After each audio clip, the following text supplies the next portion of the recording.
Good day, everyone. Welcome to another episode of Mom and Son Podcast. This is Rose Friends Fausto, the mom, also known as FQ Mom. And this is Anton, Fausto, the son. Greeting you guys another happy Tuesday. And I know that this week nga dapat parang medyo full force, quote-unquote full force na yung pagbagik sa nakaraan. I've been seeing stories of traffic, which made me feel nostalgic and scared at the same time because nostalgic si wow, may traffic na naman. I mean, sobra na naman yung traffic sa EDSA, nakakamiss. Uso na naman si Waze. Yeah, but at the same time I'm scared. Like looking at stories, Instagram stories of the traffic. Not that scared because okay, everyone's in cars, so they're not talking to each other, but they're all gonna end up somewhere where they're gonna be with each other and they're gonna be in physical close distance again with each other, which is kind of scary. But I think one of the main reasons, if not the main reason, why we are back na to quote unquote full force, people are going to work na again and everything, is because of the economy. Yes. So and it's a money thing. Yeah, and people really have to also try to do something. For those who are not lucky enough to be able to work from home, they should be able to continue their livelihood. And ganon talaga hindi natin pwedeng ikulong lahat ng tao for an indefinite period of time because alam mo Anton, nung first quarter pa lang, and that only included 2 weeks of lockdown, Yung quarantine. total lockdown. It already resulted to a negative growth rate. Meaning to say, lumiit na yung ekonomiya natin. Wow. By 0.2%. That is just 2 weeks. So right now, You can just imagine. When we finish June, we will be looking at the second quarter growth rate, which I'm pretty sure would really be bad. Even worse. A lot worse. Than negative 0.2%. And that's the thing if you don't really, hindi ka masyado tutok sa economy or sa finances, if you think, 0.2%, that is so small lang naman But, how do you explain it to the average listener of the magnitude of negative 0.2%? Negative 0.2% growth. So, this is based on the GDP or the gross domestic product. Ito po kasi yung measurement ng economic activity natin. So this is the value of the goods and services in the economy. Yan yung parang pinaka-lifeblood talaga ng ekonomiya. And for the last so many years, we have been in what we call a demographic sweet spot. We have been growing at an average, of 6%.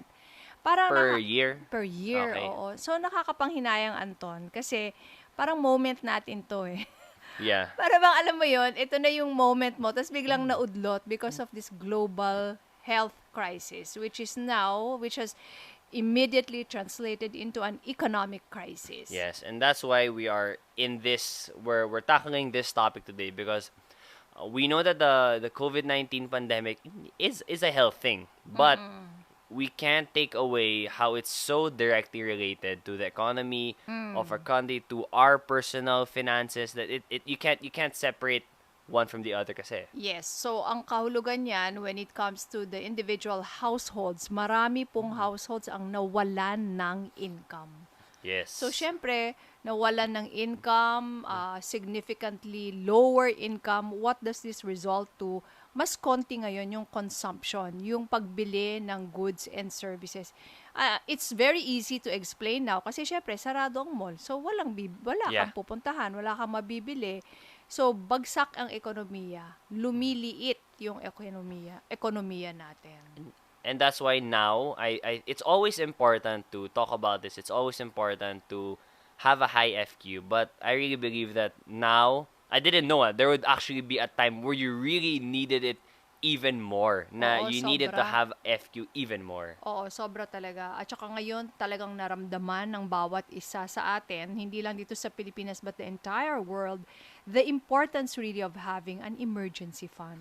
Eto na nga po. Imagine how many months has it been and we do not know up to how many more months this would last, 'di ba? So it's really very important. So to those who failed to prepare for this, may this be a big, big lesson na hindi na natin kakalimutan. Yeah, we know that again, I was saying, it was a health thing. It's a global health crisis. But then now that we're sort of, medyo, I think I would like to believe now we sort of dealt with those, the urgent ones, the how am I gonna get food, is my family safe, all of that. Now we have to sort of think again of our future and take care of our future. How are we, during a strange time, especially now where when people are losing their jobs, businesses are either shifting or closing Shutting down. down Yeah. talaga, no? How do we still prioritize our personal finance for the long run? Okay, so ito, it would have to really start with self-reflection, no? Siguro nagawa na rin ng karamihan natin itong self-reflection na to kasi we've been locked down for so many months now, no? But essentially, what this means is to really figure out ano ba talaga itong negosyo mo?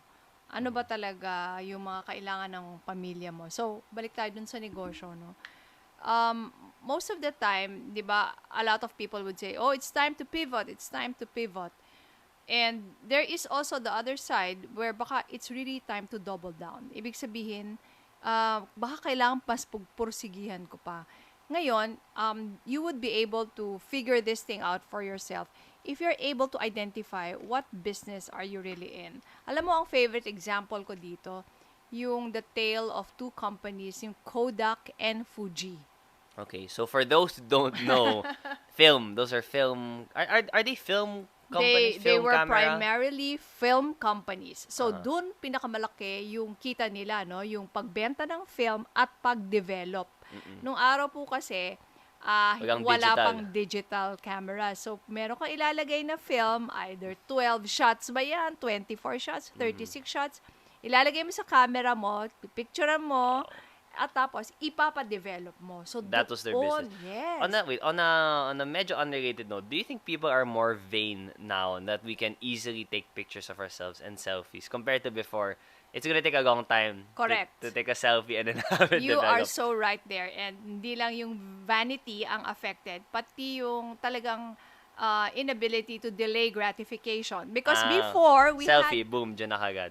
Before, we had to really wait to finish up the number film, of shots and then you have in to the wait film. for a while pa before it's Oo. developed. And then you just don't finish it kasi mahal din yun eh. And then ipapa-develop mo, may cost ulit yun. Yeah. Eh ngayon, wala. So go lang ng go, click ka lang ng click, several shots per post, yung mga ganon. Anyway, Going back. So going back to Kodak and Fuji, Kodak was the super number one such that among Filipinos, they would now say, Kodakan mo nga ako. Yeah. It's a term, Kodak moment then. People say that. Yeah, 'di ba? Parang yung mag-Colgate ka. 'Di ba? So, and then Fuji was, I don't know if it was really the second, but it was also a major film company. But it was no Kodak. It was no Kodak. So, what happened was that when the digital camera came, di syempre, nawawalan na sila ngayon ng sales sa film, sa developing. Now, there is a difference in the way these two companies dealt with that shift. Yung Kodak, syempre, ang tagal na niyang, number one. It insisted on being a film company. So, what it did, parang gumawa siya ng mga digital, gumagawa siya ng digital camera din. Nung una, sabi niya, that's a crappy, product. Tapos maya-maya, naglagay siya ng mga booth para baka may mga magpa-print. While, Fuji, what did Fuji do? Ang ginawa ng Fuji, inaral niya, ano nga ba ako? Well, I am actually a chemical company. So, ang ginawa niya, it devoted a lot of its resources on research. So, naging major pharmaceutical. Wow. Oo. Iba. Oo. So, kasi nakita niya may need doon may need sa pharmaceutical, pati sa cosmetics. And as a matter of fact, it is now one of the major companies in the front line for developing a solution, a treatment for COVID. Oh, really? Yes. So, Wow. ganun siya kabongga. So, It's- na-bankrupt ang Ang Kodak. Are they Well, gone now?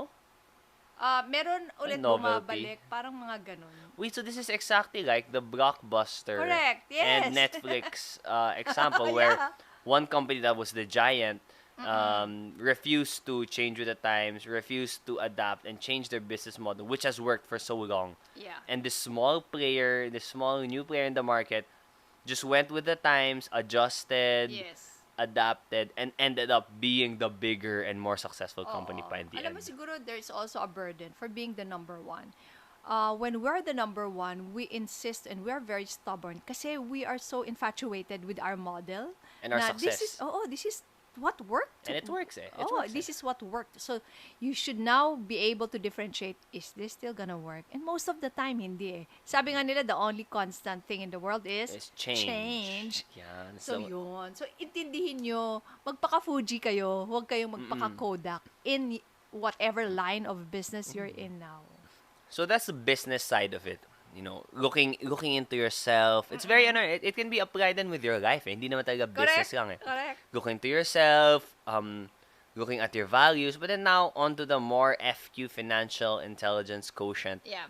side of things. We always preach this. We always talk about the three basic laws of money. Let's go through them one by one. And could you, FQ mom, could you explain like how can this be still applied in this specific situation of a pandemic? So number one, pay yourself first. Oo, di ba? Sasabihin nila, Rose naman, Anton naman, ano pang isa-save and invest ko? Yeah. Ubus na nga, no? So, syempre, that is really very understandable. But, whenever you will now be earning something again, alam mo, I don't know, this has really kasi worked for me eh. No matter how small your income, you just really have to set aside something. It's really like a muscle. It's a saving muscle that you need to exercise all the time. So kahit sobrang kapiranggot lang, a few pesos, please, just continue that habit. Basta it's the habit. Oo, it's the habit which is more important eh. And of course, palakihan mo yung income mo. So I think you can also give us stories, if you've lost some income sources, you have to Fuji yourself. You have to look at what your resources are that are available. Ano ba yung mga low-hanging fruit na pwede mong gawin ngayon para madagdagan yung income mo at para magkaroon ka ulit ng saving? Speaking of low-hanging fruit, what I've done recently is that I have become, I don't know, is there a proper term? Like a vendor, a delivery man, Online vendor. a marketing strategist, the joke lang. So I have a friend who has a supplier of oranges and grapes. And what he did is that since what this guy did then kasi he used to work for a startup. He was doing finance, but then he left his job because he wanted to study psychology. Oh, But okay. in the meantime, while wala pang school or anything, he thought, why not I try to make a living then? Or try to earn. He still lives with his parents naman. So they have a supplier, a contact of a supplier that sells oranges and grapes. And what he did, he expanded it. He started messaging some of his friends who lived in different villages, different areas, and sort of made that person like the fruit lord, the orange and grape lord of that The parang area. franchise areas. Yeah. Ang ginawa So niya. he contacted me to sell to our village here, and alam naman natin that Viber groups are really popping now. There are so many Sobra, Viber my groups, and God. everybody is selling something. I'm lucky enough to have gotten in on it and started. I mean, while it was growing, I saw lots of people are selling yung ube cheese pandesal. May Yeah. mga different kinds All of sorts fruits, of things. different types of bread. So I've been doing that, and just recently also, I contacted our Tita Lulu, who helps Sacred Heart Novitiate in selling some bread because they're really known. Sarap ng mga breads. They're really known for the breads that they make. And so I'm selling na rin to our area here, and it's actually very, very tiring. Since, It's tiring. yeah, I looked at it because What do you call the bread? holy bread, quote unquote holy bread. And then there's an asterisk that the bread is not actually blessed. Because tell Because them it comes where from it's Sacred done. Heart Novitiate, Oh, which what is Sacred Heart Novitiate? It is the womb, the womb to and tomb for the Jesuits. Oh, that's in the where they are Philippines. trained, and that's where they, They are are buried. Yeah. And syempre yung in between, that's also a retreat house, not Mm-hmm. just for the Jesuits, but for everybody. Yeah, and I've had a couple of retreats there, and I've eaten a lot of meals there. So it's something that They're I have actually personal good, experience with. Yeah, Masarap. they're good at not just baking, but they're really good at cooking also. Oo nga eh. So since nawalan na ako ng So, nawala na rin yung ng retreat nila. oo. So, They ngayon, have to look for other ways. They're tas doing a ikaw Fuji as naman, well. nawalan Ako ka naman, ng... nawalan ako ng hosting events, as in Oo. zero. There are no live events to host. I'm very fortunate to still have mix, but I still have time on my hands. So I started doing that. I'm trying to make it a regular thing. I'm still figuring it out and just talking about the basic law, the first basic law of money, paying myself first. I honestly kind of forgot na I should count it as part of my monthly income and Yes. should therefore regularly save and invest from the money that I see from from this selling. Yeah, actually, Anton, to share with our listeners, I was thrilled when you immediately initiated that. Kasi you're still okay naman, ano? You have that sweldo from being a And I still live at home. yeah, mixed VJ. But siguro that's what we should inspire them to do also. You don't just sit on your ass. You try to figure out kung saan pa. And depende kung, it's really sometimes how much you really want it, no? And you make it para bang habit na, oh, ano pa ba? I have time on my hands na. So yun. You were able to look at what resources are available where you can earn from during this pandemic. And yun, nakakatuwa na you're able to give that additional income from Yeah. for yourself now that you've lost a relatively significant income stream from Yeah. your regular And income stream. it helps me then kasi having physical work to do with my hands and getting to go around and still going out of the house and and it makes me feel like I'm making use of my time. Kasi all of the work we have to do at Mix, I just do at home. I just use my laptop to interview people. I just use my phone to do the taping. So, parang at least for me, someone who loves to go out, medyo hindi naman nakakabaliw, but then agit din na I'm just at home. Like, I'm just in one room doing everything. Yeah. So, it's nice to be able to go out also and But with connect care, and- ha? But with care, of course, yeah. I still have the protective gear and I sanitize. I don't wash my face. I don't touch my face. I always wash my hands. I always wash my face. And it's connected to the second law of money in some sort of way. Na I studied it as I went along. I didn't sell something I don't know. It's That from you didn't people. understand, I didn't. ano? Yeah, I don't really eat fruits, but I understand it. And these are people I really trust. So and I know that it's a safe thing to get into. It's not parang hindi siya something I have never heard of and just so Yeah. that I can earn some money. Oo. Yeah. Okay, so let's go to basic law number 2. Ayan nga, which is to get only into a business that you understand and seek advice only from competent people. So now that, di ba we said earlier, you Fuji yourself kung ano yung mga nandyan, just be very careful na hindi po kayo ma-scam. Kasi, oh my, syempre naglipa na ulit there are a ngayon. lot. It's Because, all online now. yes, when there's a crisis, there are opportunities and there are also bad people around there who will entice you. Kasi that is their opportunity to make money out of desperate people. So you just be very careful that you really know what you are getting into. Wag lang kung sino-sino na pinupuntahan nyo. Pag may mga nag-offer ulit sa inyo na, ito sigurado ito at ganito kataas yung return. Low risk, Oo, high pag return. sinabi nila na ito is a high return, low For risk, sure. run away because there is no such thing. You have to vet the people that you get into business with or you buy investments from. So the same thing. Mas Same lalo thing. pa. Yeah. Mas lalo pa. It's like all the laws Because are you're- magnified now. You Correct. have to follow them more. So let's go to law number 3. Is to make your gold work for you and make an army of golden slaves before you buy luxury. So, of course, para bang ito na ngayon nga sana needless to say na, no? Na pag meron ka na mga, bawa, ikaw, bigla kang naka-jackpot ka, you got a big order from somebody that's already equivalent to 1 month's work of your delivering all these goods, ano? So, what do you do with that? Baka naman ibili mo kaagad ng kung ano-anong luxury dyan. Yeah. You have to make sure that pag luxury, you are really better off delaying that. And our easy guideline is to buy luxury only if you can afford to buy 10 pieces of it. Yes. And sana ngayong pandemic, we don't need to remind you that gawin mo pang 20 kung gusto mo.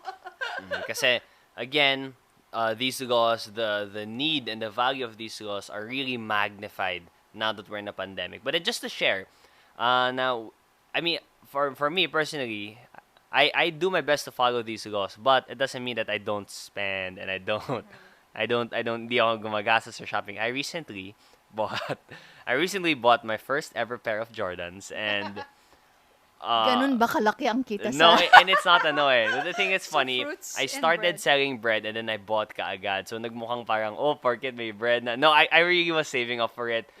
With my sweldo from Mix also. It's something I also watched, watching The Last Dance. It's something I really like. I resonated with. I bought the shoe not just for the look of it, which is it really is for me a beautiful pair of shoes. There. There's a story to it, and I feel like wala Yan what I ang do. effect ng Netflix, Yeah, ang Jordan galing. life to you And pala. what I do now, most of my interviews, if I want to feel a little more confident, I wear the shoes while interviewing so that may konting, Yeah. wala, just to add things up, to spice things up a little bit.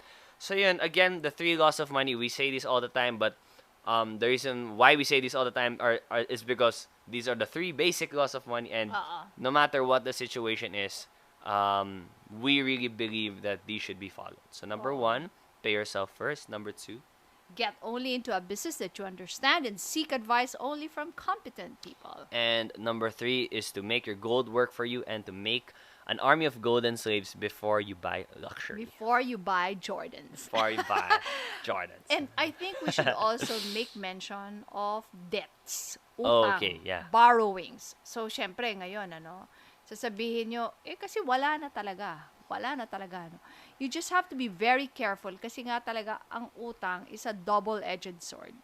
It helps you purchase the things that you really need. Now. Even if you still don't have the money. But because of that, siguraduhin nyo naman na need yon. And check out the interest rates. Kasi when a lot of people, they just borrow and look at masyado ring ulit myopic or short-sighted. Yung iniisip lang kaagad, yan, may pera na ako. But hello, that is an utang. Utang, hindi kinakalimutan. Utang, binabayaran. So, kaya mo ba talagang bayaran yung utang na yan? As after you've already established na kailangan mo yung utang na yan. Kaya mo ba talagang bayaran yung utang na yan? Kasi kung minsan, akala mo, tinitignan mo lang yung minimum balance. I mean, minimum payment. That is the reason why a lot of credit card holders suffer from this phenomenon na nagkabaon-baon sa utang. There's a story in the FQ Book 1 where I narrated that of a cook na nagkaroon siya ng over 1 million pesos worth. Kasi nga hindi niya naintindihan eh. Inisip lang niya, minimum balance. Basta credit card po talaga, do not just pay the minimum balance, pay the entire balance. So ngayon, sasabihin nyo, kasi walang pambayad. But of course, you just have to figure out also something. Magkaroon ka rin ng payment structure mo para mababayaran mo lagi. Huwag natin pong kakalimutan yan. Kasi, ang utang kasi parang parang stress, nandyan sa'yo, nakapatong You're gonna carry sa'yo. it. Yeah, you're gonna carry it. Kung minsan, kakalimutan mo, sweep it under the rug, but it's still going to be there unless you Yes. fully pay it. Ang hirap talaga actually mag-invest. Kung may utang ka pa, uunahin mo talaga yung utang mo na Yeah. bayaran. Okay. So we hope Medyo that masakit-sakit yun, yeah, but it had to be said. It has to be followed, and we hope nga na this episode help you guys learn a thing or two, equip you guys better because again, our financial values, the way we handle our money, it's something we can't neglect no matter what the situation is, and especially now during a pandemic, we have to be extra wise with every single decision we make. Meron pala akong idadagdagan to, Kasi, di ba, we're going back na into our next normal. Babalikan ulit tayo sa labas ng ating mga bahay. We have to equip ourselves. We have to, di ba, pag sa health, you have to fortify your immune system. So, gawin din natin yon on our spending habits. Ito na naman, lalabas ulit tayo. Kailangan mo ba talagang gumimik? Kung may utang ka pa, please lang wag, Kailangan mo ba talaga yung mga shopping apps sa telepono mo ngayon na mahigpit ang pera mo? Tanggalin mo muna. I promise you, tanggalin mo muna. In fact, as we mentioned, I think in a previous episode, kahit siguro yung mga social media accounts mo that always make you want to buy something, Yes. tanggalin mo muna. So, you really just have to make it easy for you to do the right thing kasi we cannot always count on our willpower, lalo na ngayon na medyo ang hirap ng buhay, parang mga bad news. Yun yung tinatawag natin na ego depletion. Gusto din natin ng pampahappy minsan. Oo, pampahappy. So, gumawa na lang po kayo ng mga iba yung pampahappy na wala Yes. munang gastos kung mahigpit pa ang pera. Yes. So, again, we hope you learned from this episode. We wish you guys all the best of luck. And that's it. Thank you again for listening to this episode of Mom and Son Podcast. This has been Rose Fres Fausto, the mom, also known as FQ Mom. And Anton, Fausto the son. Now that we're approaching this next normal, we hope you guys spend wisely and be wise with your money decisions. Bye. Bye! The Mom and Son podcast comes out every Tuesday, 7 a.m. and can be streamed on Spotify, YouTube, Buzzsprout.com, Apple iTunes, and Google Podcasts. Join us every week for your weekly dose of family, finance, passions, and everything in between. We want to know what you think. Email us at antonfausto@gmail.com and join the conversation.